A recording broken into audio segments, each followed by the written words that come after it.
Ils ont tellement déconstruit l'État et la société que même la liberté de parole ne leur fait plus peur. À Haïti, ce ne sont plus les lois qui dominent, ce sont les gangs. Pourquoi ? Car dans les années 90, le pouvoir craint des coups d'État de l'armée et la dissout, ce qui facilite l'apparition de gangs et de milices privées.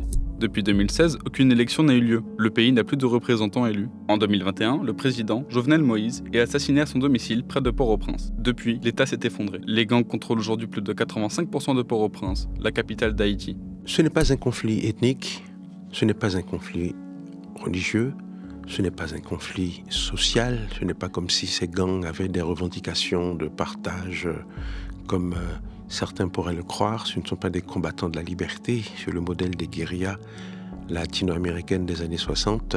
C'est un conflit crapuleux. Et je pense que c'est un conflit d'un nouveau genre. Et c'est pour cela que nous avons du mal à trouver un concept qui convienne, dans la mesure où nous assistons à un banditisme d'échelle internationale qui s'est donné pour mission de fragiliser l'état de droit pour pouvoir faire circuler une marchandise illicite. Et ce n'est pas l'état d'Haïti en tant que tel qui est visé, mais l'état de droit par définition.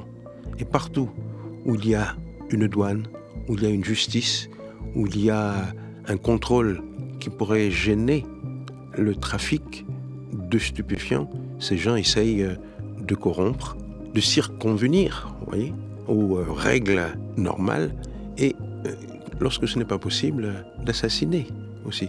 Alors c'est pour cela que Haïti n'est pas seul pays en danger, mais l'ensemble du monde.